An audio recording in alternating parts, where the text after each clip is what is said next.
Hey, y'all. It's your girl, Kenda, host of Mind of My Own podcast. We are back for episode 4, Money Talk. And guess who I got today? I got some special guests today. These are some amazing people, very smart people. I got my girl, Gloria, back. Hey, she is here, owner and financial consultant of First Class Financial Solutions. Glad to have you back here, Gloria.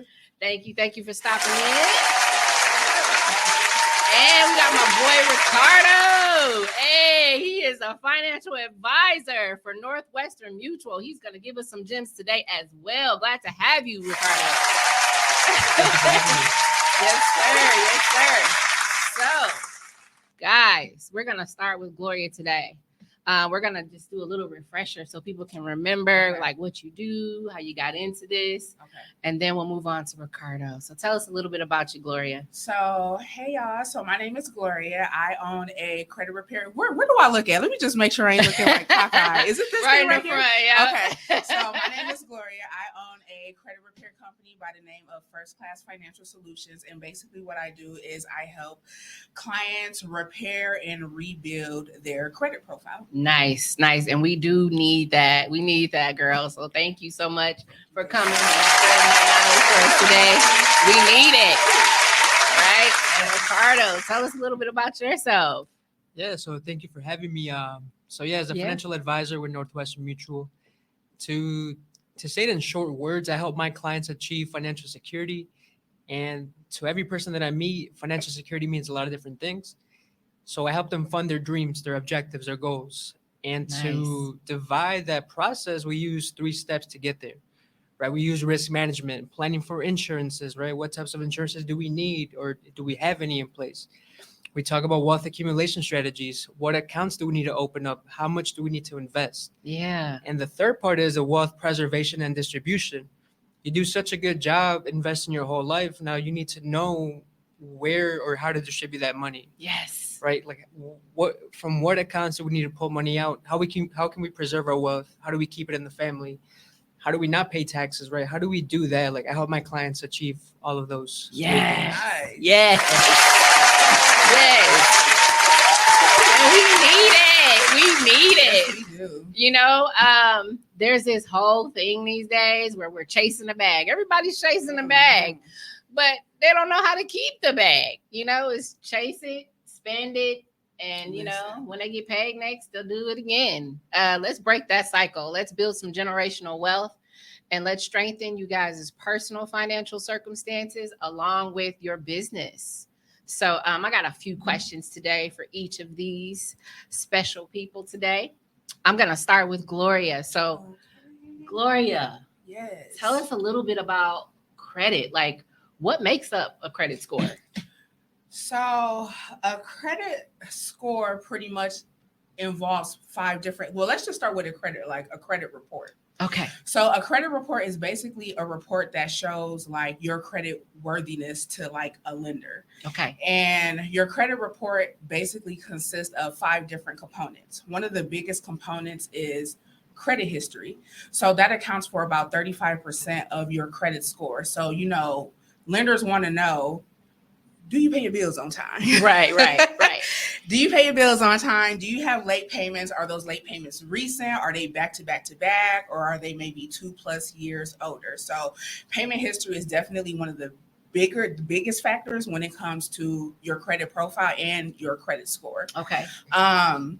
The next one is like available credit or debt to income ratio. So that's about 30% of your overall credit score. And let me just backtrack. So your credit score ranges anywhere, depending on like the credit module, anywhere between like 300 to 850. Okay. So basically we are in control of 550 of those points. So 35% of that 550 points is dedicated to credit history. 30% of that is dedicated to like credit utilization. So like if you have debt, like how much debt do you have maybe in relation to your income? Yeah. Is it a struggle to pay for stuff? Are you making minimum payments on your credit cards? Things of that nature. Okay. The next one is how long you've had credit. So that accounts for 15% of your credit score. So when lenders look at your credit, they want to see, are these accounts new? Have you had these accounts for several years? Is this account open? Is this account closed? So that's really important when lenders look at your credit profile. Okay. Another thing is credit mix. So credit mix accounts for 10%, about 10% of your credit score. And basically what that is do you only have like credit cards on your credit report? Do you just have maybe car loans on your credit report? Lenders like to see a mixture of accounts. Okay. Especially like, let's just say, for example, you're going to get a car. And let's say all you have on there is a $200 secured credit card. They might not approve you for a car loan depending upon how much that car is, just because they don't know if you can financially pay that note back, because all you have on your credit profile is a $200 secured credit card. You don't have no type of loan on there, just to show that you can handle a bigger monthly payment and on time. Okay. The last thing that accounts for your credit profile is hard inquiries. Hard inquiries. Yes. Okay. So that accounts for another like 10% of your credit profile. I always like to tell people it is not good to run your credit, especially if your credit profile is horrible. If you have a lot of collection accounts, if you have a lot of derogatory accounts, if you have a bankruptcy, if you have a repossession on there, it would be best to not apply for any type of credit, especially like a credit card, because 9 times out of 10, you're probably going to get denied for it. And then on top of getting denied for that, your score is going to drop because you have brand new hard inquiries on your credit report. How long does your score drop for? It depends. Like, I feel like one hard inquiry can maybe drop your score maybe anywhere between like 1 to 10 points. Wow, that's huge. Yeah. So if you have a lot of them, it is a negative thing. Sometimes lenders will look at that as if like you're credit seeking. Like, what are they trying to do something? Like, why they keep running their credit and their credit is already bad, trying to get approved for stuff. It looks really bad. Yeah. And you see that when you apply for stuff and get denied for it. Wow. It's like a double whammy. Yeah. So, those are pretty much like the 5 components that reflects a credit score. Awesome. I appreciate you sharing that. I want to ask you a couple other things. So what are some tips for boosting a credit score, since we're talking about what kind of brings it down and, what not to do? What can they do to improve it? So I feel like it depends. What I like to do before I even do any recommendations is let's look at your credit. Let's see what's on there. So let's say if someone has absolutely nothing on their credit profile, not a loan, not a credit card, like nothing. The first thing I would probably recommend is a secure credit card. And basically what a secure credit card is, it works just like a regular credit card, except you have to fund that card with your own money. Interesting. And the reason why I would recommend that is because, one, you most likely probably won't get approved for a unsecured credit card just because you don't have any accounts on there. Some lenders will look at no credit as bad credit because they don't know. Like, we don't know. They don't know your habits. Yeah, they don't know what you're going to do. So I would recommend definitely a secured credit card when it comes to building credit. Now, let's say maybe a client has a credit card on their credit report already. I'll look at other things, like maybe they can apply for like a personal loan, like a small personal loan, maybe like $1,000. Monthly payments aren't that expensive, something that they can manage, because then that's tying into like having credit mix on your profile. Okay. So you have something outside of a credit card on your credit report. What I recommend, like, ideally for like a solid credit report, is if a client has anywhere between like 2 to 5 credit cards, being responsible with them, a short-term loan, so something that's less than like $5,000 that'll take maybe like a year or 2 to pay off, and then like a bigger loan, like a mortgage loan or a car loan that'll take several years to pay off, because that's showing credit mix and is showing that you can handle different kinds of debts. What about student loans? So student loans actually help a lot, to be honest, as long as it's positive. So there may be situations where people have student loans and it's in deferment, but it'll still report like on-time payments every single month. Yeah. As long as it's in deferment. But some people also need to be aware of when those student loans come out of deferment, because you don't want to be hit with surprise late payments. That sucks. Yeah, but you don't want to be hit with that. And fees. Listen, that sucks. But just based on like the profiles that I've seen, a lot of my clients actually do have student loan accounts on their credit report. Yeah. And they're pretty old. So like having aged accounts on your credit profile help in a major way, because that's credit age. Like, okay, this account been reporting for 10 years, like, and it's all positive payments. Like, lenders love that. Yeah. Are there any lenders that you would recommend that people, use for like the small loans you were saying? Or I heard that it's best to like use a credit union. Yeah, so I love credit unions. I have several. I feel like they offer more competitive like interest rates, and not saying that banks don't. I just feel like credit unions have better rates just from what I've seen so far. So like if you're in Wisconsin, Landmark Credit Union, Educators Credit Union, or like something that's out of state, Navy Federal Credit Union is an amazing bank.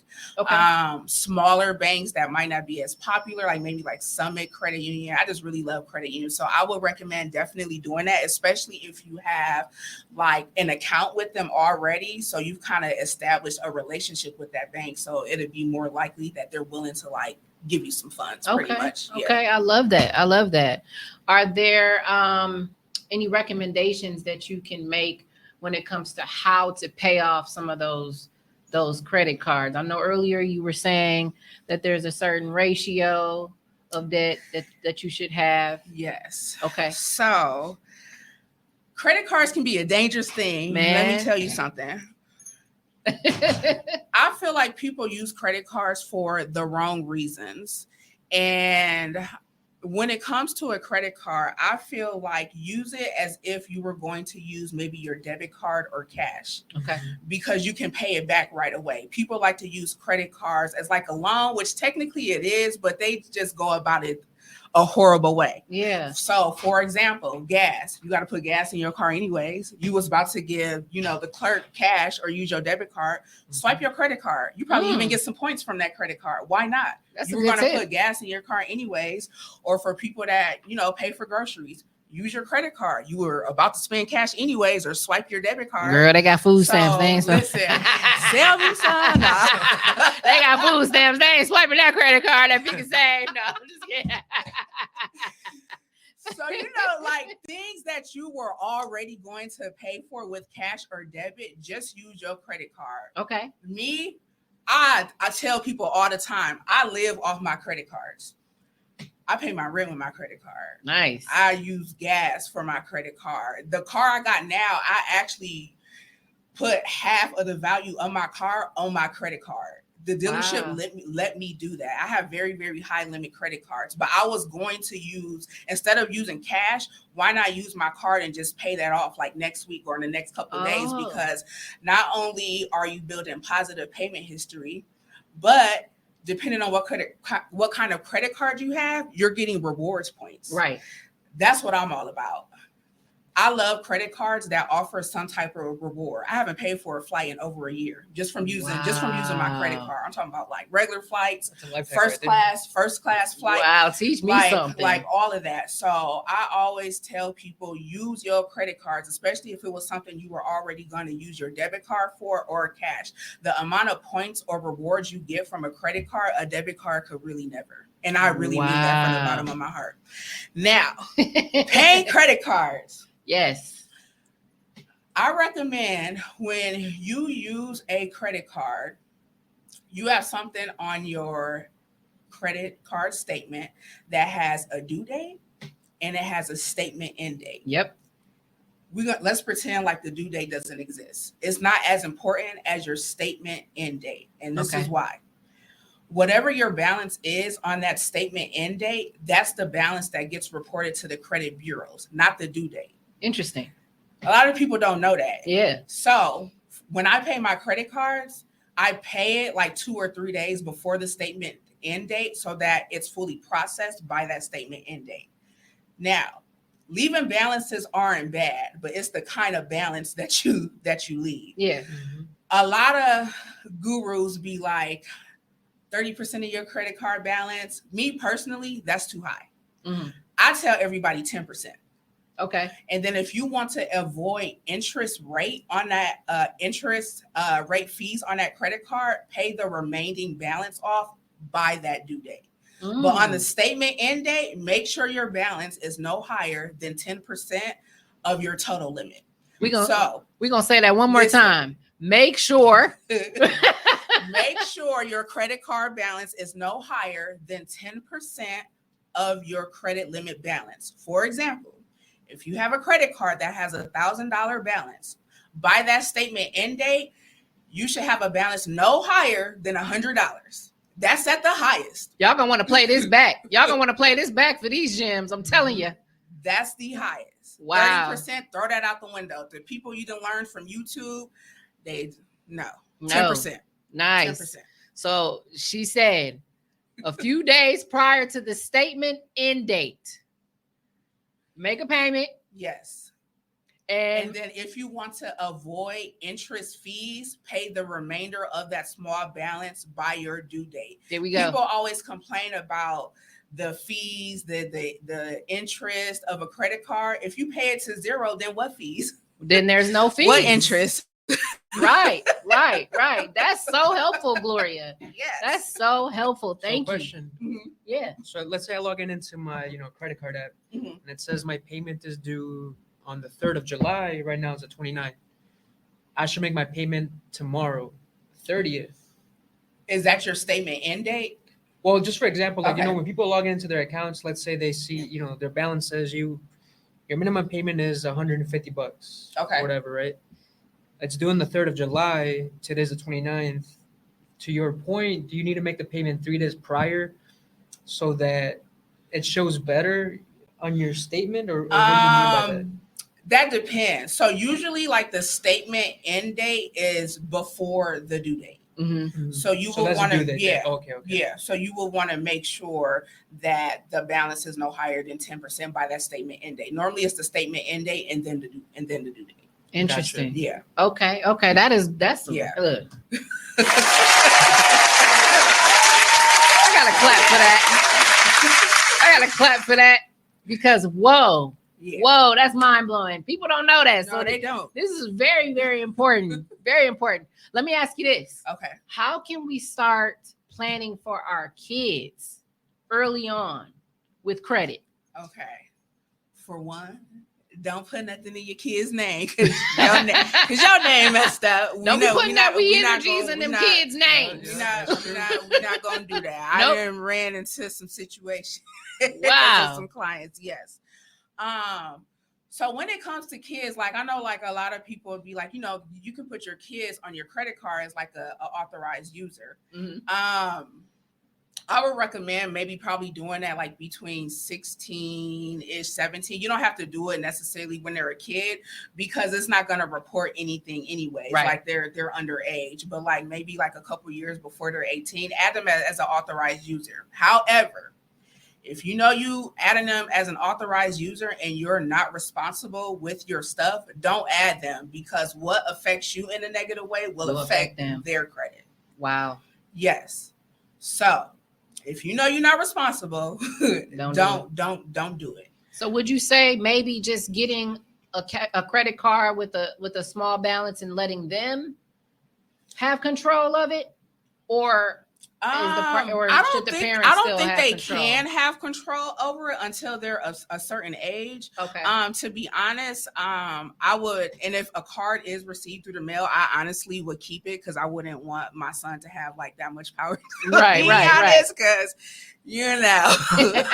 kids be buying crazy stuff. Roblox and Fortnite. Yeah, so I necessarily wouldn't do that, but like establishing, like you could have a, you know what I'm saying, your kid could turn 18 and then mess around and have a credit score higher than you. Right. You know? Right. Just because of you being responsible, and that's all they have is something positive on their, you know, on their credit profile. And then that's building age as well. As they get older, you're like, wow, this person 25 and they got a credit card since, you know what I'm saying, like 8 years or something like that. Like that looks great. That looks like you're responsible. Right. I wish my parents knew that. Yes. And then I feel like, you know, just teaching your kids about credit, because I'm naturally in the credit repair industry. Like my son actually, well, he has a debit card, but I teach him like about finances. Like, and he'd be like, I don't want to hear that, but you gonna hear it. Because you need to know. Because it's really important. You know, I was one of them people that had really bad credit. I got sued and all type of stuff. And it took a while for me to get out of that. Yeah. So yeah, definitely a credit card. I don't think they would really, no, they wouldn't qualify for a loan, but yeah, that'll help definitely, you know, establish credit. Love that. Awesome. Mm-hmm. This is, see, guys, these are some gems. I want to ask you something else. Okay. Let's talk about those major purchases that people want to make on credit, like buying a house, purchasing a vehicle. Okay. What are some tips you have for that? Okay. So let's start with vehicles. So when you are getting a vehicle, to be honest, I feel like it is ideal to wait until your credit profile is in a healthy situation. Okay. Now I know like life be lifing. It do be lifing. People be like, I can't really wait. Like I ain't trying to get on the bus. I need a car. Yeah. So and the reason why I feel like people should wait until their credit profile is healthy, because for one, you might be in a situation where you're paying for that car twice. Yeah. And values of cars decrease. They don't really increase. How quickly do they decrease? Like right away? Yeah, as soon as you pull off the lot. It's brand new. As soon as you pull off the lot. Even the luxury cars? Mm-hmm. Even the luxury cars. Wow. Yes. As soon as you put 1 mile on that, Yep. it is It's worth a wrap. less than you bought. Yep. Wow. Yep. Wow. So, you know, people be having like OC interest rates, and I would probably buy like a used Trapper before I buy something that's like 30, 40, 50,000. And then you turn around and you done pay 90,000 for a $50 car that's worth 20,000. Like it really get like that. Another thing with vehicles, it is best to see if you can get pre-approved through a bank versus going to a dealership. Because what the dealership does, they be on that grimy stuff. They will run your credit literally to the ground to see what company is willing to finance this debt for you. Wow. So you might end up with 5, 10, 15, 20, 30 hard inquiries from one day from them seeing, especially if you have bad credit, to see who's willing to, you know, finance this car and loan the money to you. Versus you just getting a pre-approval through the bank, and you could just walk in with like the check or the letter. Your credit was ran one time and that's it. Now, another thing I want to mention, if you are in a situation and you do have several hard inquiries from one day from like a dealership, sometimes depending on the lender, even though they see all those hard inquiries, they might count that as like one. Yeah. It kind of just that would depends. Be generous, but it's still I don't know. I still don't like it. Yeah. Inquiries naturally fall off of your credit report in 2 years. Some people wait it out. It takes that long? 2 years? Mm-hmm. Wow. Yep. So if you apply for something in February of 2023, it won't come off until on its own unless you dispute it until February of 2025. So that's credit card. That's auto loans. That's any if type of inquiry. Yep. Wow. Yep. If it's in inquiry. What else when it comes to vehicles? Go to the bank to get a pre-approval. Don't go to the dealership. Make sure your credit is healthy. If you know you got like a 5-something credit score, just prepare to have a double-digit, interest pretty much. And then at the end of the day, is it really worth it? Like, yeah, you got a car now, but you might hate that car 6 months later. Like, this piece of junk, it ain't even worth it. Like, so, really, really, really think about that. Now, tips. when it comes to a home, I don't know. Maybe you can speak more on that. I think if I'm not mistaken, like you have to have like a credit score of like maybe like 640, 680. I didn't heard like 620 before, depending on I guess like who you go through. So over 600. Yeah, to get approved for like a home loan, but they like you to not apply for anything because home loans are really, really picky. Like, you don't want to be like in a pre-approval process and then something new pop up and they be like, no, actually, it's over. We can't help you. We can't help you at all. Or sometimes like people that work like in the mortgage department, sometimes I'll be feeling like they be giving clients the wrong information. Like I know like dude just mentioned, like they might be like, oh, pay this collection off. Mm-hmm. When something goes to collection, I actually tell my clients not to pay it, to be honest, unless it's like a situation where they're getting maybe sued or your checks are getting garnished or they about to take you to court. And the reason is because if you have something in collections, that basically means like the original creditor sold your debt to pennies on the dollar to a collection company. And then they're still trying to collect the full balance from you. Collect the full balance, and that's how they make a humongous profit. Yeah. So if you pay something that's on collections, unless they're willing to put something in writing that basically says, if you pay this, we'll delete this from your credit report, it'll actually still stay on your credit report. It'll just say paid, but it's still affecting you in a negative way.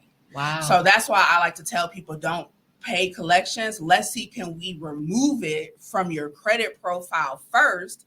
And then once it's removed, then let's see if we can settle on that account while it's removed, just to prevent it from like randomly popping up or being sold to like another collection company. Wow. Yeah. Wow. That's knowledge. Mm-hmm. Let me ask you this, like the housing market is crazy and a lot of people are looking to rent property if they can't buy a home. And it's crazy. I went through this actually about a year ago. When looking for a new place to stay, they're charging you application fees now, and they're running your credit to determine if they want you to stay there. But some of them actually already know who they're gonna give the place to, and they're still taking applications. The fees still running people's credit. That's insane. It's terrible. I heard about it's unethical practices, and I mean, people that own apartment complexes, they're in the business of making money. Yeah. And I mean, those fees can rack up, at my apartment, because I rent. Yeah. Every year that you have a lease and it's coming up to an end, they'll send you like a paper in writing saying like, hey, you can renew your lease with us, or if you decide to move, here are the cost of trying to move again. And they'll give you like a breakdown of like, it's going to cost you those application fees, the first month deposit, maybe they require like a last month deposit, the first month rent. So they want to get you to stay in the same complex. But the fees that I've been seeing, like the average amount that people pay to move out to another apartment or another place, those fees are like skyrocketing. Yeah, they're crazy high. And I mean, people are, they're profiting from like people paying these fees, and some of them application fees, OC, it's insane. I mean, I was paying fees $50. That's too high. And you got like 10 other people in competition with you for the same unit, and they're running everybody's credit, and you got more than one application out there. I mean, there's no way around it, right? Like you said, it's kind of like they're forcing you to stay where you are. Yeah, and I don't know. There's always that debate of whether I should own a house or rent. Yeah. And honestly, it depends on the person. Like, I don't like when people just give a blanket advice saying like, no, you should just buy a house. Like, renting is bad. Yeah. Renting is not bad. You don't have a liability on your balance sheet. You don't have a mortgage that you owe. You have the flexibility to go anywhere. Yeah. So there's nothing wrong with renting. It's just a matter of what your priorities are individually. You can't follow the crowd, and if every mortgage lender or realtor is saying like, no, you need to buy a house because it's an asset, they're not looking at your own specific situation. So I feel like people need to take a step back and realize like, what do I want? Right. Renting isn't bad. Like the way that I look at it, I'm like, I like renting.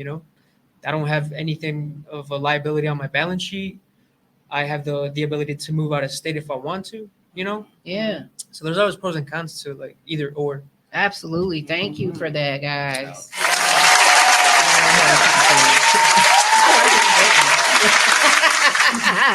Awesome. So I'm going to take it over to you here, Ricardo. I got some questions for you too. So again, guys, he's a financial advisor with Northwestern Mutual. I actually worked with Ricardo recently at one of my events, Coach My Growth, and he was our financial coach, and he did a really good job. And we're actually going to be initiating phase 2 in October. Y'all be looking out for the flyer. But yes, our goal is to educate the community and help people with their business, make sure they get their questions answered, get the resources that they need. And so this platform is going to be used to do just that. And Ricardo is a team player. So I'm so glad to have you here. I appreciate you. Thank you. Yeah. So tell us a little bit. What does a financial advisor do? Why does somebody need a financial advisor? Well, my belief is that at some point people should work with an advisor. Yeah. Not necessarily, I don't want to push it down and say like, yeah, you need to work with one. But eventually, like when I mentioned at the beginning that there's multiple stages in financial planning. So there's a stage of accumulating wealth like that. Making money is pretty easy, right? Like if you have an employer, they give you a 401k plan, you roll into it, you're already an investor.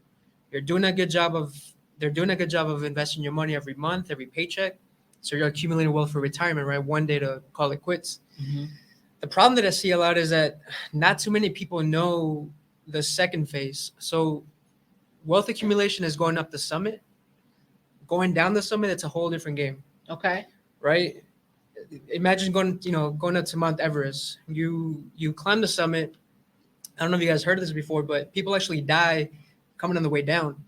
It's harder climbing down the mountain than actually getting to the top. And most deaths that do happen on Mount Everest are on the way down. So with financial planning, for me, it's kind of scary to realize that a lot of people don't think about that phase of one day calling it quits. Mm-hmm. Because they think that their employer or the government is going to take care of them. And that's simply not true. Yeah.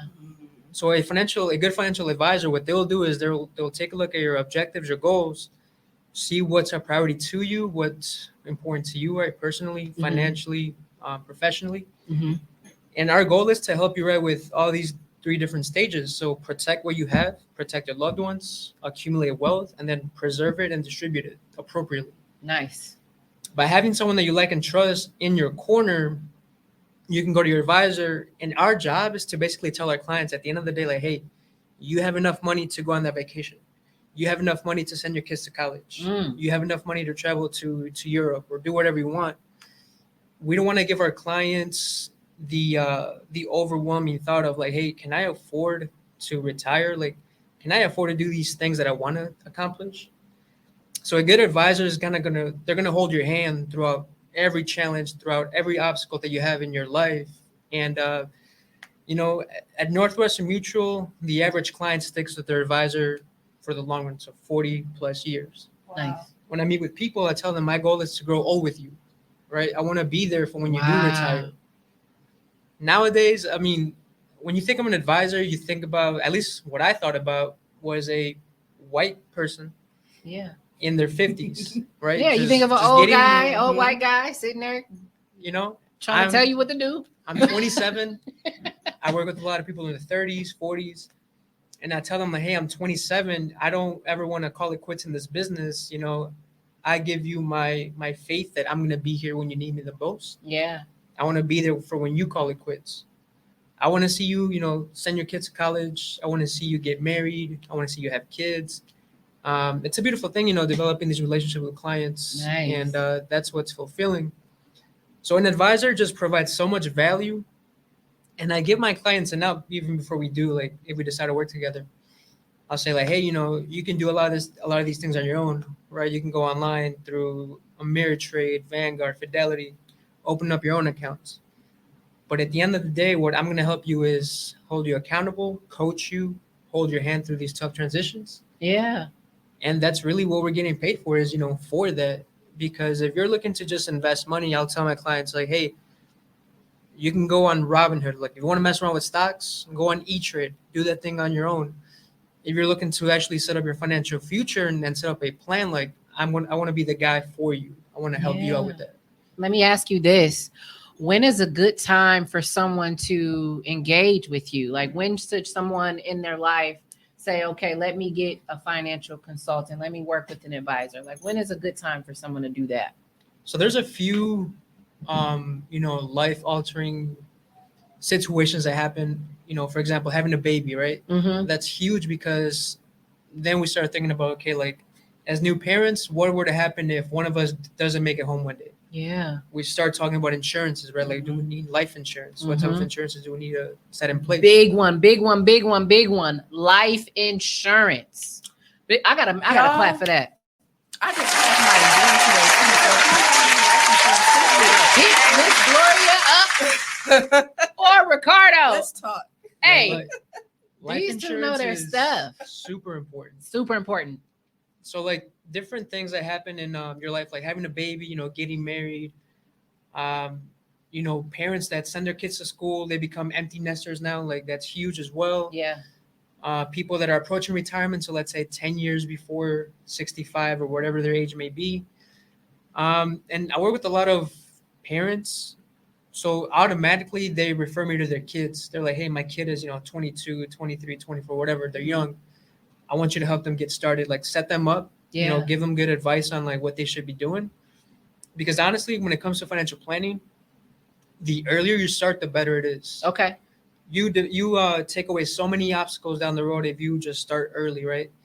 I tell my clients it's better to start now, baby steps at a time, before it gets to be too late. So there's never really a bad or a good or wrong time to get started, but usually those life-changing events are usually what triggers people to like, hey, maybe I should talk to a financial advisor. Nice. And honestly, like nobody wakes up one day looking for a financial advisor. Right. We get referred to people, right? So it's like, hey, go talk to Ricardo. He helped us out. I think that you would benefit from a conversation with him. Yeah. So it's like word of mouth. That's the thing. I got a question. So what does that look like? Are you like, okay, let me look at your bank statements. Let me see what kind of that was my next question you're bringing in, and then what if they're in a situation where they don't have money? Like, then it's like, do you talk about do you get another job or let's work with what you have? How does that go? Yeah, how does that work? What do they do to prepare to meet with you? Yeah, that's a good question.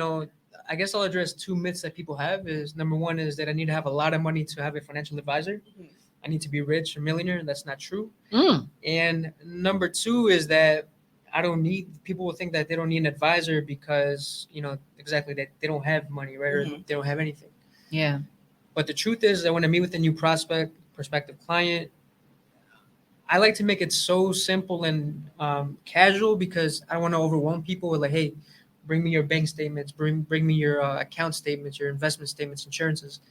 People are going to get scared if I tell them that because they're going to get overwhelmed. So first conversation that we have is just casual. Like, let's get to know each other. Let's get to see if we're even a fit for one another. Yeah. I want to learn more about you, tell them, more about myself. And if it's a fit, we have a second discussion, more formal. Yeah. And we just move forward like that. So whenever I meet somebody new for the first time, it's just casual. Let's just have a conversation. I want to learn more about you. I'm not going to get into no numbers right off the bat. What I like to talk about is behavioral stuff because everybody comes to the table with a bias. People look at money differently than I do. You look at money differently than you do, right? So I like to start the conversation over like, hey, what's your relationship with money? How did you grow up with money? How did you see your parents handle money, your finances? Yeah. I want to learn more about that first. And then if it's a fit to move forward, then okay, like if you want to roll over your money with us, we'll need to see some statements. Let's go through your balance sheet. Let's see if you have, what's your debt looking like, stuff like that. So it's just as important for him to know you and you to know him. So that's the first step, is building that relationship. And he's going to need some information, guys. Some of y'all are lazy. Y'all don't want to get the information out. Stop that. Not only does he need to know what your current situation is, he needs to know how you spend your money too, right? You need to know where is the money going. Oh, yeah. Yeah. Yeah, that's one thing is, it doesn't matter if you make $10,000 a year or $1 million a year. I've met people that make really modest incomes that are huge savers. Yeah. I've met people that make great incomes, way into the six figures. They're living way beyond their means. Yeah. So it doesn't matter how much money you make. It matters like what do you keep? What's your relationship with that money? Biggie Smalls, more money, more problems. Yes, you are That's right, how it man. is. That's how it is for real. Because Yeah. people think that, I just need to make more money. I just need to make more money. No, you just need to learn how to manage the money you have, because the more money you get isn't going to solve the problem, right? You're just going to think that you just need more money, more money, more money. And it's no good to have money if you don't know how to use it Exactly. or how to make it work for you. So You know yeah. what too? I just want to mention something. So like people that are like maybe bad with cards, because I've recommended this to some of my clients too, because you really lose track of what's in your account if you just swipe and swipe and swipe. Yeah. Take the cash out. Like, okay, this is rent, this is fund money, this is whatever. Mhm. And when it's gone, and it helps you become aware of like, damn, I didn't messed off a lot of money, or damn, I didn't really have to spend this cash on that. Yeah. Because once that's gone, there is no more. Right. So that might actually like help people instead of like swiping their card. Yeah. So maybe creating some type of budget. Mhm. 100%. How would you recommend people go about doing that? So this comes back to the question, like I've met people that are very analytical. I need to know exactly every cent, what's coming in, what's going out. So they'll make spreadsheets, and that's good. Yeah. And then there's people that are like, I don't like dealing with all the details, like I don't like dealing with that stuff. It gives me headaches. Mm-hmm. So there's good news, right? So I personally am a user of this method called the 50-30-20 rule. 50% of my income is used for my bills. 30% of my income is used towards fund money, Mhm. splurge on stuff that clothes, vacations, whatever, right? And then 20%, that is like the magic percentage number that needs to be saved every single month. 20% save or invested, right? So Mm-hmm. So what I do personally and what I encourage everybody to do is always pay yourself first. You guys may have heard that phrase before. My mama taught me that. Pay yourself first. Listen, I hope y'all listening. Pay yourself Yes. first, because when you get paid, you get your paycheck, you have your car note that's due, rent is due, other obligations are due. Yeah. And at the very end, Ricardo, if I spend my money on my other bills, and I like to buy, let's say if I like to buy stuff, like I spend money on clothes, shoes, whatever, my money's gone and Ricardo didn't get paid. And Ricardo's the one working for that money. He didn't get paid. He didn't get his cut of the money. And then people Get your cut. wonder why they have more bills than money at the end of the month, because they're not making themselves a priority. I'm a big believer that you need to invest for tomorrow, but not at the expense of today. So there has to be a balance. Wait, repeat that. Wait. This is a quote. I wish I could Say that again. say that again. You need the and then I'm gonna give you the clapping button. That was a line right there. That was the one, Ricardo. Say it again. So yeah, to give you context of that, people will say, well, life is short. Like, what if I die tomorrow? So I tell people, YOLO. don't sacrifice today for your tomorrow, but also don't sacrifice tomorrow for today. So there has to be a balance. There has to be a I balance. met people that say like, hey, I'm just gonna splurge my money because life is not promised. And I say that's true. Yeah. What if you get to live to be 95? We don't know. Then what is the quality of your life at that point? What does your life look like then? Yeah. So Yeah. people, it's hard for them to grasp that idea of living a longer life. So I just, tell people like, hey, like by all means, enjoy today, but not at the expense of your future, Yeah. and vice versa. I can't remember what I was listening to. It was some guy, he was saying, stop taking the flights, stop going on these elaborate vacations, stop buying these luxury cars, and invest. Find out where you can invest your money based off of the things that you want to achieve in life. And like you said, a lot of people don't even realize they can see a financial advisor or a consultant. They have no idea that you guys are for them. There's this stigma that you guys aren't for us, that you guys are against us, or you're telling us what to do. No, you're very, very helpful. You're guiding us. You're setting some tools, some guidelines. You're giving those resources out so that we can do what's best for us and our families. Exactly. So we want to change the narrative, right? And get people to to take this all in and apply it to their everyday lives. So this is great, guys. I got some more questions for you. What are some services that you offer for people? Like, what are some of the things that they should reach out to you and ask for? Yeah, so some of the services that we offer are insurance planning, so life insurance, disability insurance, long-term care insurance. Okay. I also do have the ability to sell Medicare insurance and health insurance. Okay. We also offer investment solutions, so opening up accounts, whether it be retirement planning or just buying, get into the stock market via, brokerage accounts, 5 to 9 accounts for the kiddos, for their college accounts. And then we also offer, we partner with people and their attorneys, to, let's say if somebody needs a will, we get them help with that. If they need a trust, we have attorneys that we work with that will help them with that. And that's one big thing too that a lot of people don't think about is having your estate planning, done. Mm-hmm. I believe that everybody should have an estate plan. It doesn't matter if you're making $50,000 a year or $100 million a year. Like, everybody needs some form of estate plan. Mm-hmm. Whether it be a will, a simple will go a long way, and a trust. Mm-hmm. Having Yeah. a trust in place keeps the money within the family, and a lot of the times, you avoid taxes that way by having a Yeah. trust in place. I heard that. I don't really, to be honest with you, it's very rare to hear that someone has a will, to hear that someone has their life insurance together. Mhm. Man, those Very things, rare. you hear people talk about it when someone passes and everybody's all upset. And now you got these GoFundMe accounts. Selling plates. Man, they doing Like everything that everything. they can, but what they should be doing, they not doing that. Mhm. How can we encourage people to take the other road? How can we make them confident in actually making those investments and doing those things? Like, what could we do, guys? Like, We need to have a conversation. It starts at the kitchen table. Yeah. Parents, siblings.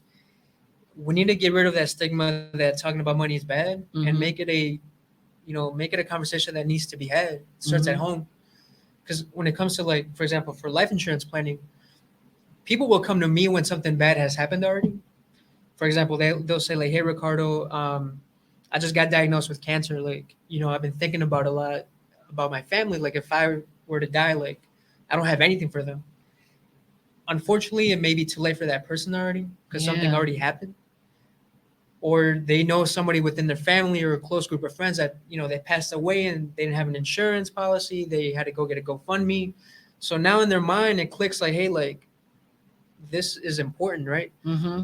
But it has to take something big like that to happen for people to think about these things. Mm-hmm. So my goal is to always just have a conversation and bring it to people's attentions. And, you need to plan for things like this way beforehand. Yeah. Because once it's too late, like, we can't do anything about it. Right. And what does life insurance typically even cost? I heard It's really not that it's not bad, that to bad. be honest, especially like if you don't have like any like condition like diabetes or cancer. But even if you do, like there's some insurance companies that is still like accept you. Your premium just might be higher. Right. Okay. But like say if you don't have any health issues, you could get like $100,000 policy, maybe like 50, 60, that depending on like if it's a term, is it whole life, like Yeah. it's not less than a pair of shoes. That's something Less deep than to a pair go of into. Jordans. It's less than gas. So Literally. like, people will spend more Less money on than gas. Come on now, y'all. Get your life insurance. Plan. But it goes back Man. to, the reason why people avoid these conversations is because of their own bias, right? People will think like, well, we're talking about death. For me, that's really uncomfortable. It is, I don't yeah. want to bring it up right now. That's uncomfortable. And they like to put it up for tomorrow. Or they'll say like, hey, life insurance is a good deal, but maybe when I have kids, I'll think about it, or a family. Yeah. And, nothing wrong with that, but who knows? By then, life insurance is based on your age and your health. So the longer that you wait, it'll get more expensive. Mm-hmm. You get older, you might start having some health issues. You never know. Right. It may be harder to get qualified in the future. When I meet with younger folks with no kids, I've met with younger folks with 0 kids, zero, no girlfriend, not married. But they think ahead of their future so far ahead. They're like, hey, I'm 25 now, but when I'm 30, I want to have my own kids, my family. I'm planning right now to get my insurance in place because I'm at my healthiest that I'm ever gonna be. Yeah, that's the smart That's way smart. to go. You know, I'm gonna get a big policy because I'm gonna grow into it when I get older. Mhm. So instead of buying insurance after, you know, big events happen, you know, year after year, I coach my clients to buy more insurance now and just have them think bigger. Yeah. I'm like, hey, you know, you're young right now, you're 25, you're single. In the next 5 years, you may have a family. I want you to think for the person in 10 For the years. long For the long term. term. Mhm. Yes. All right. I heard this, and I don't know how true this is. People be having a whole bunch of life insurance. The people that do, how Mhm. much life insurance can you get? And You I can get- and I Oh, you recently can get a heard you can lot. borrow from it too, and Yeah, you can depending use on what it. it is. I know somebody got a $2 million life insurance policy. Yep. Wow. So this is where it coming to. I mean, you know, working with someone like us, or just even having a conversation, you get to learn about the different types of policies that are out there. Mm-hmm. A lot of people think that, oh, I have it through my work, like I think I should be fine. You know, they don't really know how it works or what it covers. They'll just say like, yeah, I got something. I went through my bank and I bought something. I don't know, you know. Yeah. And I'll be like, you don't know, but you bought it. Like, you need to know how these things work in the event that something did happen. Mhm. So working with someone, you know, we hold our clients accountable. We meet together every 6 months to review the policies, because life, you know, life changes. It And does. so should these policies along the way. True. You know, I've met people that are married, get a policy on one another, they divorce, and they forget about it. And it's like, I don't want my ex-wife to get all the money if I were to pass away. So it's important to update these policies as we go on. Mm. And, you Like know, for who they have down as a the beneficiary. right? Ah, see? Yeah. Gems. That's good information, man. Thank you. Thank you. What are some of the questions that you typically get from people? Like, what are some of like maybe the top questions that they ask you? One of the biggest ones is, you know, you as an advisor, like, how do you get paid? And I always address that, even if people don't ask me, because if I meet with somebody in their mind, they're thinking like, you know, how does Ricardo get paid? Do I have to pay him? Yeah. So I always address the elephant in the room, and I say I get paid in a few ways. I get paid via commissions if we implement any insurance product. I get paid commissions depending on the type of investment accounts that we do open up, or we get paid a fee based on assets under management, or sometimes we do charge a fee per plan if the individual wants that. If an individual just says, Ricardo, I want you to make me a plan that says everything I got to do, I'm going to pay for that. But I'm going to do the implementation on my own. Like, I'm Okay. going to do my own investments, everything else on my own. They're just going to pay us for our time, basically, to Okay. develop a plan. Meeting with me, though, is 100% free. And I'll tell my clients or my prospective clients, I'm going to get compensated if you decide to move forward on any insurance or investments. So I'm very transparent on that because I always put myself in the client's shoes. If somebody hit me up to sit with them, I'll be like, so how are you going to get paid, Ricardo? Like, I'm really curious about that. Yeah. So that's one of the biggest things I'll get asked, and I address that every single time. Another thing that I get asked to is, you know, do I need to have a minimum of investment set aside in order to work with you?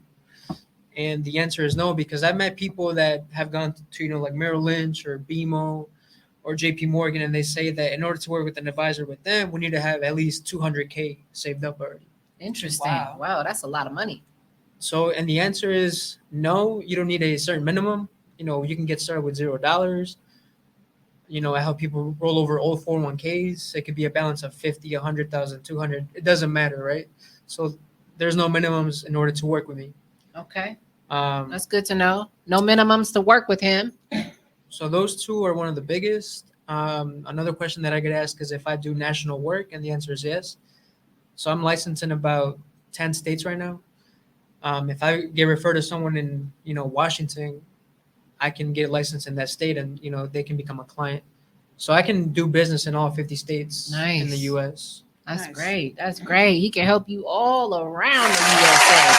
Thanks to COVID, you know, we got introduced to the virtual world, so it's a lot easier. Yeah.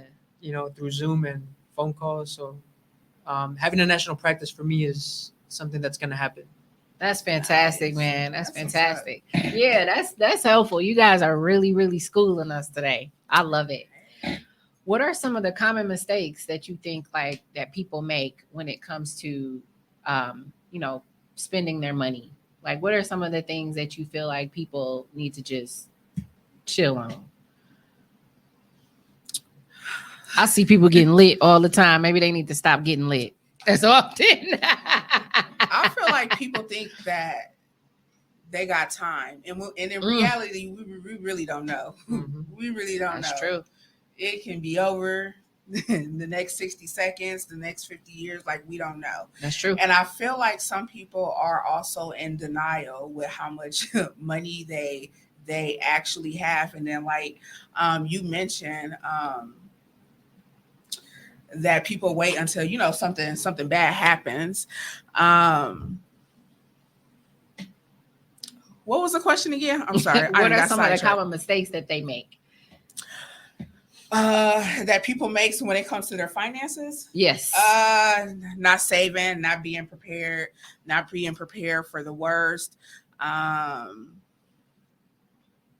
What else? Thinking in the now, in the present, and not the future. Yeah. And just having conversations. Some people really don't like to talk about money, and I feel like it's so important to talk about money. Like, why don't you know where you stand for yourself financially? That is like, I don't know. That's big for me. Yeah, that's huge. Like I need to know, well, what am I spending my money on? How is it being spent? When did I spend it? Like, that's important. And I really feel like, like sort of in the Black community, people don't talk about that. Like, they don't. I have conversations about finances all the time with my son. He's 14. With my mom, my dad, my sister, and some people really just brush it off like they have time. And I just really don't like that. And I feel like it's really just a sad situation, and it's unfortunate. And I don't know. I feel like it needs to be discussed more. Yeah, absolutely. It needs to be discussed more. We got to figure out a way to get people more interested and get them more committed, right? Get them committed to make those changes in their life. So that's why I wanted to have y'all here today, just to kind of expose some of those things, help you guys hear from real professionals who look like us. Look, they look like us. I love that.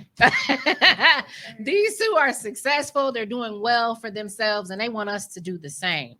And so even that's important. The work ethic, right? The work ethic, and just that true desire to want to have something more for yourself. Let me ask you this: what is the best way to save your money?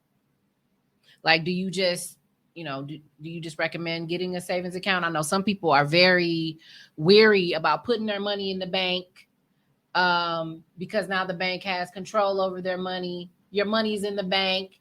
You can't touch it when you want to touch it. But the whole point is saving it. So you shouldn't be trying to touch it, right? Yeah. So what do you think is some of the best ways to save? Would you say save it through some type of IRA, save it through some type of Roth account, or just a simple savings account? Like, what? Put it under your mattress. Like, what do you recommend? No mattress. No mattress. I feel like maybe the bank. Put it in the walls. Like if you have control, like out of sight, out of mind, versus you keeping cash in the house. Like, oh, let me just put it out of here real quick. I'll put it back in there tomorrow. So I definitely feel like saving, but then I also feel like if income is like maybe an issue, maybe look at something that you can maybe turn into like a business or like a side hustle to like to produce more, more income. So maybe like if you're living like paycheck to paycheck or whatever the case may be, you'll have like some additional income coming in. And then like Ricardo said, I'm sorry. You okay? And then like Ricardo said, hold on, I'm sorry, I'm losing my train of thought. No worries. It's okay. Got it here. I lost my train of thought. It's been a long day. It has been a long day. But yeah, just saving in general.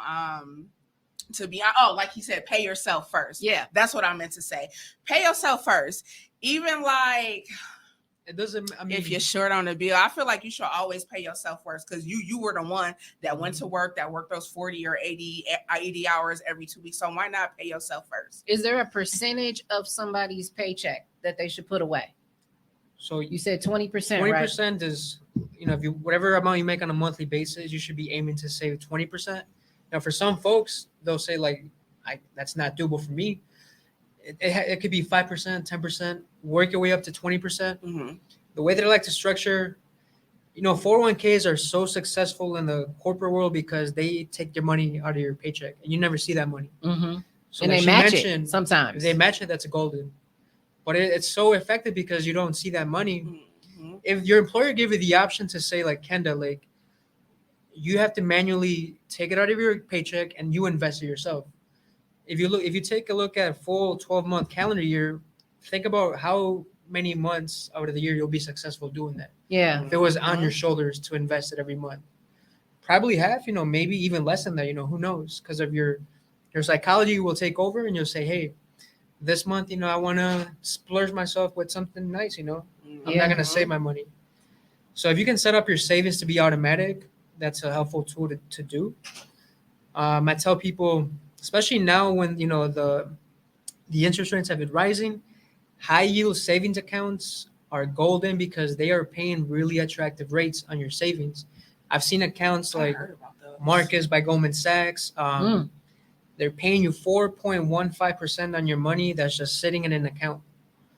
Versus if you go to your regular bank, like BMO or Chase, they're paying you 0.01. Yeah, they're giving you nothing. Nothing. To put it in a savings account. So take advantage of these high yield savings accounts. Online banks, they're typically online banks. And they are FDIC insured up to $250,000. So if you have anything less than that in the bank, you shouldn't have to worry about, losing your money. Wow. Because it is insured.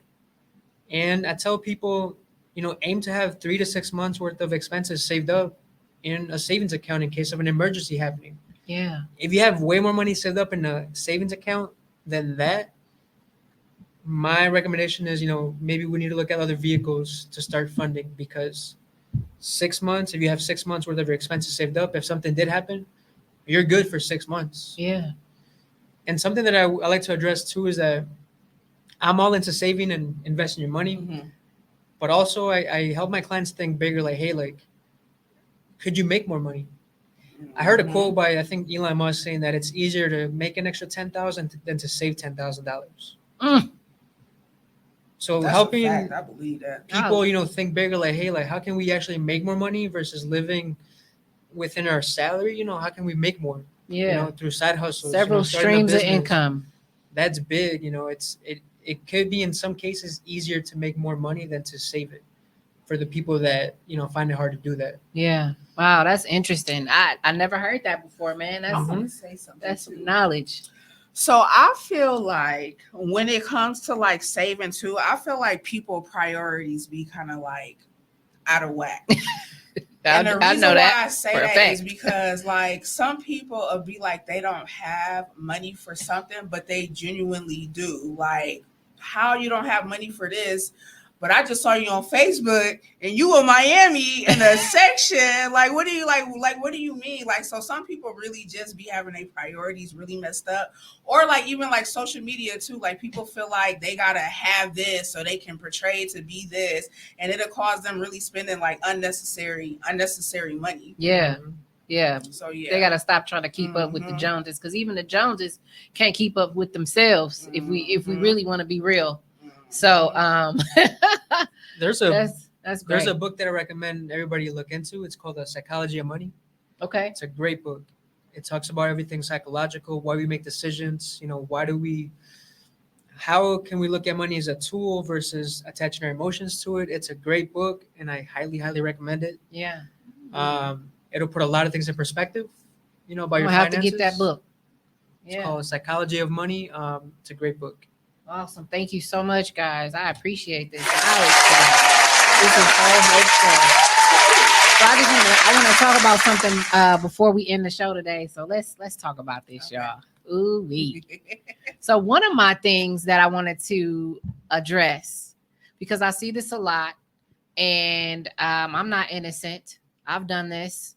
Haven't felt comfortable enough to talk to someone that you're interested in when it comes to dating them. You guys are spending all this money on dates, But then when it comes down to having those conversations about when is it appropriate to talk about your money, because who wants to find out 6 months down the line you all in love and Way stuff, too long. and now you find out they got a repo and their house on a lien, or they got back pay child support. All these things that can be a factor, and now you find yourself with someone who's not financially responsible, right? That's a huge one. How many relationships, marriages, break up due to financial problems? You might find out that this person doesn't see money the way that you see it. Like you were saying earlier, people see money differently. They see it, the value in it. It's all mental. So I looked this up and I found an article by a young lady named Meredith Hoffman. And this article is from bankrate.com, in case you guys want to pull this up yourselves. They came up with when should you talk about money with your significant other? And I thought this was important. Huge thing. We hear a lot of people say that's off limits. It's too early to talk about that. Don't come to me asking me about my money. It can be a turn off. Why are you turned off about me trying to find out if I'm safe with you? Especially if my money is right. I got money. My money is right. Yeah. So let's talk about why your money ain't right. You see the jokes, right? All the jokes. Let's talk about how come since I've been dating you, you ain't paid a bill, or you've been broke since I met you. Let's talk about that, right? So we hear that. A lot of people joking about it. So let's get down to the real with this, right? So I looked this up, and it says here, roughly 25% of people in relationships keep their money separate from their significant other. And this is according to a survey from Policy Genius.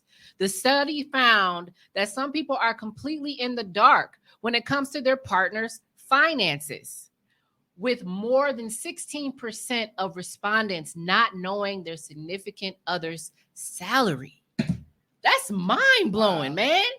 Yeah. That's mind-blowing, man. So it does say that a lack of transparency is surrounding money and can lead to conflicts in relationships. And we see that. We see how it impacts you the now. We see how it impacts people in the future with their partners, and how it can be challenging when it comes to you guys wanting to buy a house, get a loan, things like that. Things are coming out the woodwork, right? So they made a couple suggestions, a couple tips, and we're going to talk about the tips and see what you guys feel about it, because you guys do this every day. So it says start the conversations early. Mm-hmm. Now, how early? How early do you start the conversations? I probably wouldn't talk about it on the very first date, to be honest. Right. But probably like within the first 5 dates. I feel like we grown. Yes. Like, and we only getting older. And I feel like it's important to talk about. You don't want to not talk about finances and you be in a situation where now you don't have nothing in your savings account because of your partner. Like, so I feel like early, but I personally wouldn't talk about it on the first date. Yeah. What do you think, Ricardo? How soon have you talked about this with anybody you dated? Yeah, I mean, me being like a money like, guy, I'm the wealth guy. I'm gonna talk about it. Me being a money guy since I was really young, I'm like, if I'm doing good myself, like I need to make sure that my partner is also doing good. Yeah. But to her point, like I wouldn't bring it up, or I mean, not in the first date for sure. If you see that something is going on with that person, if it's getting serious, if it's escalating to something positive, then yeah, I mean, having those conversations like, hey, how much are you making? Right? Like, it's 2023. If I know that you're a software engineer, like for example, like, let's talk about it. How much money do you make? Yeah. I'm transparent. Like, I make X amount. I always like to talk about, just tell me how your relationship was growing up. Like, that's my favorite question to ask people. Yeah. Because asking that question, you get to see some of the things that they witnessed when they were kids. Mm-hmm. If we saw our parents struggle, maybe that person's going to be more frugal. They're going to be more careful with their money and their spending habits. Yeah. If they saw their parents be, kind of careless with money, psychologically that person may be like, I don't save anything. I just spend it, live my life like there's no tomorrow. So it's good to just, address the elephants in the room and just, see where you both stand. Like, what are your values? And, communication and compromising are two big things that every relationship should have. Absolutely. Absolutely. Let's give that clap for that. And I'm not no relationship expert. And you don't even gotta be a relationship expert. But you guys, you know that's important. That's a key move. How you break the ice though? Do you just come out and be like, I actually like what he said. Like, how was your childhood? Because how I was feel your like childhood? That's an open-ended question, Mhm. and that leads into you getting the idea, like, okay, maybe they grew up this way, or maybe they might not be good at saving based off what they're telling me, how they grew up, how they were raised with money, or maybe. Yeah, I like that, to be honest. Open-ended questions. Yeah, because you can. You get a lot of find out a lot of information, information, and they'll start to kind of talk on their own, and you won't even have to ask. Because they'll start to spill the details. Ooh, okay, he a little tricky. I see. Okay. That's a good question. For you ladies is trying to, work your way his way, he gonna ask you. Okay. All right, I think that's fantastic advice, guys. The next thing that it actually recommends is discuss your financial values. Mm-hmm. It says, rather than just discussing the numbers, talk to your partner about what's truly important when it comes to spending money. Maybe you prioritize saving, like you were saying earlier, for travel or retirement over shopping, or maybe you want to start a business, right? So kind of find out what direction they want to take their life and how they see money. Right. So maybe say that. Maybe, what do you think when it comes to money? Like, how do you care about your spending habits? Like, or where do you invest your money? What is it about money for you? I don't know. I'm just putting it out there. So yeah, I will mention that. I will ask like what their goals are. And then outside of asking what their goals are, like outside of you telling me, what actions have you taken to ensure that you're reaching those goals? Have you gave yourself? That's an accountability question. Have you gave yourself a deadline? What are you doing right now? So I can know if you're full of shit or where are you full of shit? I love it. Yes. That's an accountability question. And the one that look at you like this and run about the restaurant, they ain't for you.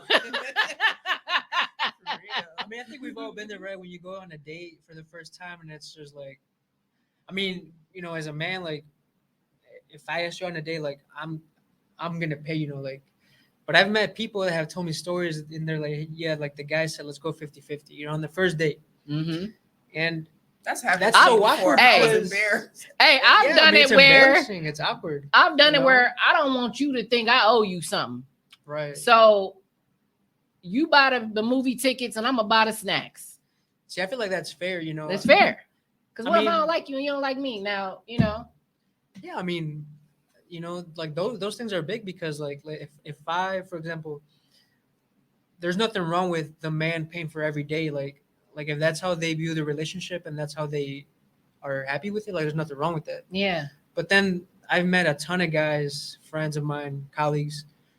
At some point down the road, they get fed up and they're like, man, like I'm just getting sucked dry. Like, my pockets are getting emptied. I'd have been on 10 dates this week and spent $100 at the restaurant. $200, and I'm 500 in the hole. And they'll ask me, when is a good time to kind of like say like, hey, maybe you should pay for this and I'll take care of the movies or, whatever, right? Yeah. So I feel like any relationship or situationship may run into those issues.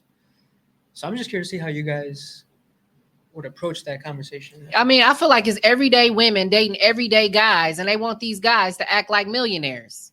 That's not fair. And this my thing too. That's not fair at all. Taking me out on a date, I feel like some women is just like doing ignorant. The most. Yeah. If somebody's taking me out on a date and I'm really into him and vice versa, and he's paying for everything, don't be slow. He paying for everything. Right. You know what? He didn't pay for the last 7 days. I'm about to treat him and I'm about to pay for everything. Guys appreciate that. Women do not do that. And that's crazy. They don't do that. I mean, I'm one that will. But I ain't up for dating though right now. But these two got it together. Y'all. I'm not giving y'all no ideas or nothing, but they got an inbox. Oh, that's some great advice, y'all. A third thing that they mentioned in the article is don't wait until you're angry. Don't wait till you get mad to start talking about you broke. You broke anyway. I mean, I saw that growing up with my parents, like it was always like having arguments about money. And then when someone is angry, that's when like the hurtful things may come out. Yeah.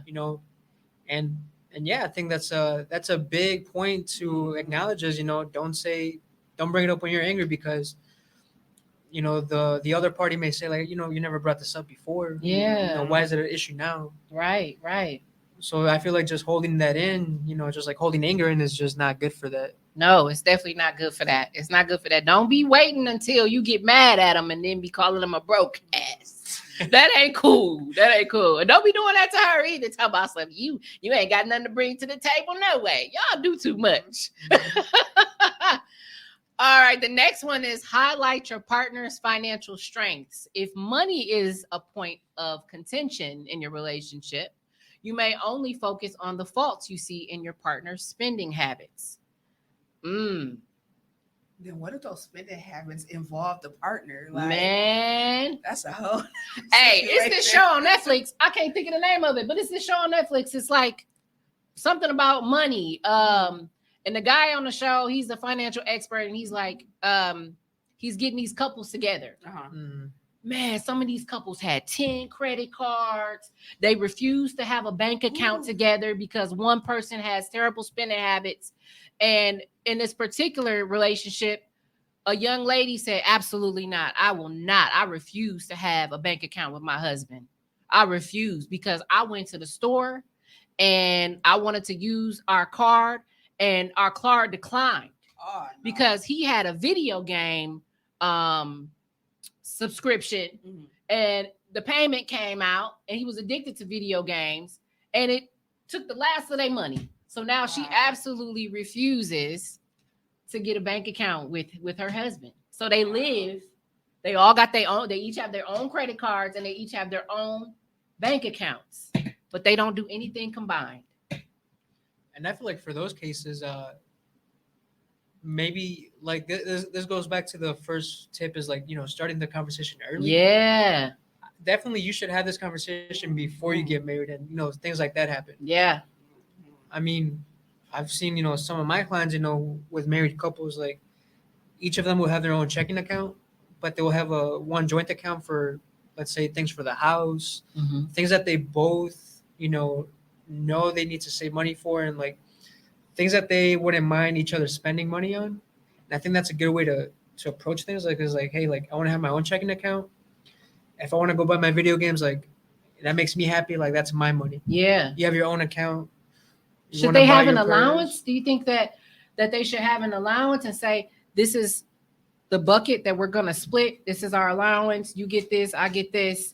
Or do you recommend them saving their own money for a rainy day? Now she has her money in case she get mad at him and she gotta go. They should do both, to be honest, but I feel like that involves communication. Yeah. Like a lot of communication and trust, especially when it comes to like the joint account. And I feel like maybe they should have a game plan. Like, okay, every month I'm gonna put in 300. I want you to put in 300 too. Yeah. And this is specifically only for this. It's not. We don't have this joint account to where you just benefited. It would have to benefit like both of us in some way. And then we'll have our individual accounts for it. If it's something like, I got to get my hair done, I'm gonna use my own money, or I'm addicted to this. Like I'm going to use my own personal money instead of the joint account. Yeah. But I feel like that definitely has to be talked about. Yeah, that definitely needs to be talked about. So if y'all not doing something like that, talk about this. Consider it so that you guys can like minimize the frustration a little bit when it comes to each other's spending habits. Good one. The next one. Go ahead. Oh no, I was gonna say the next one says be honest. Well, we've been saying that transparency, right? What you got, Ricardo? I was just gonna say at the end of the day, you just have to do what works for you. Because like, you hear a lot of noise. They're like, oh, you should be doing this and doing that, and maybe they work for them, but for us it's different. So Yeah. I feel like just finding common ground and compromising Mhm. and just doing what Like- works for the both of you, right? Like forget about what your mom says, what your Mhm. sister says, or whoever, Yeah. and just communicate and see like how we work together well, you know. Yeah. And how she mentioned, there needs to be a lot of communication. Yeah. A There's lot of communication. there's a lot of people in relationships hiding money, man. They got money hidden. There's gambling problems. Man. There's like Mhm. there's men that they see a little bit of money and they go to the casino, Strip club money. strip club money. I'm anything. probably Stop gonna throwing wanna my money outside, at them like, strippers. Let me see your bank statement. Let me just make sure you ain't just telling me a story. You got a scenario? Hey, just happened today. Hey, Tommy. Tommy's in the building, y'all. I'm sorry, I just got here.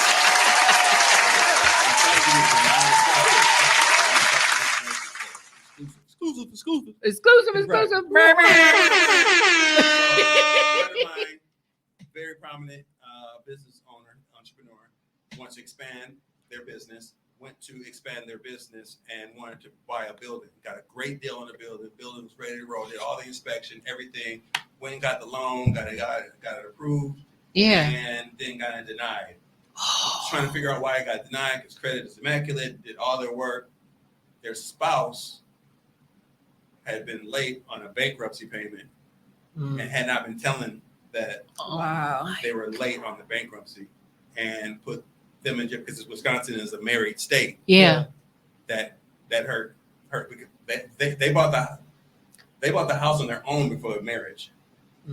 But then this is the first joint situation and Wisconsin is a married state that impacted their income. So now I got to go get a co-signer because that messed up their credit. So I'm trying to keep the gender out of it so people don't even actually put the pieces together. But I was like, man, I know you mad. Like, I cussed them the hell out. I know Like, they was sleeping on the couch. Man, I mean, It's huge. That's a the big marriage thing. might be over because that's Damn, how that's how. bad it is. Wow. Because they weren't being They weren't being honest. honest up front about their money and how the finances were, paying bills on time and whatnot. And you over there like doing everything you can to keep your stuff immaculate, and then your spouse is not just Over there not giving a damn. shoe game hot. Shoe game hot. Shoe game Got hot. every pair of Yes. Yeezys, every pair of J's, Right. but forgot to pay that bankruptcy payment. Hey, so that messed them up. Oh, So, man. hey, that's And my those, tidbit. they Yeah, happen I all the time. appreciate that. Yeah. That happens all the time. And to that point, there's sometimes that's a big reason why some couples don't want to meet with a financial advisor because they don't want to Exposed. lay out what's going on, behind the scenes. It's crazy. Like I found out things that in a meeting with the clients that they never told their spouse, and it gets to be very like, Oh, we found out right there. Oh, yeah, like Oh. so we'll find out things that they never communicated about, and I could just feel like the intense and like Ooh. it gets hot in there. that heat. You need a podcast. Coming soon, Ricardo Navarro. Financial diary. I love it. Financial Yeah. diary. Hey, I like that Let's go. Opportunities. That's how we roll.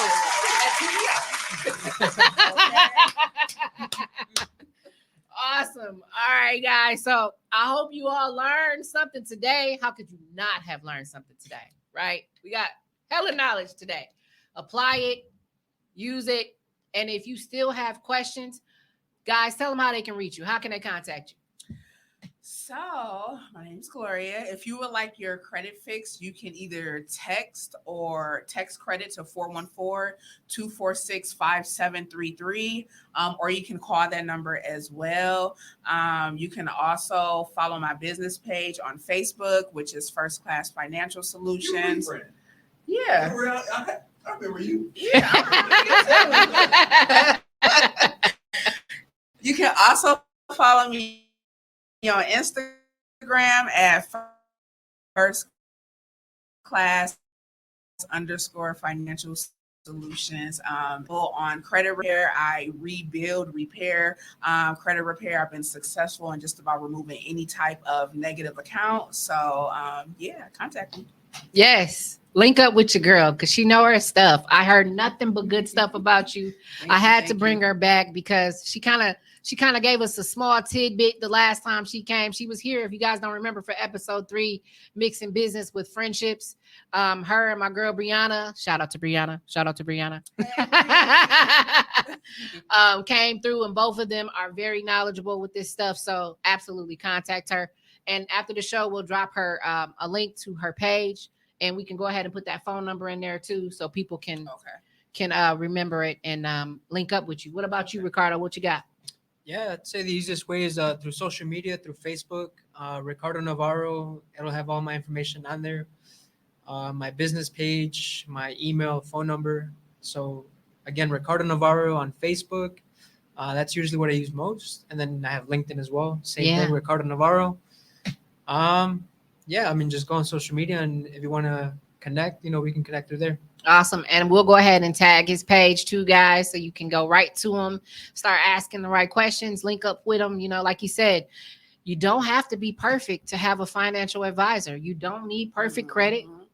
You don't need anything perfect. You just have to have the initiative and the desire to get it all together. So get yourself right, set your family up for long-term success, and then reach out to these guys. They've been so helpful. Thank you again. I appreciate y'all time today. Yeah, thank you for having me too. Awesome. All right. So we're going to end season 1, episode 4 with some knowledge. Minding My Own Podcast. Again, I'm your host, Kenda, and I'll see you guys next week. Bye.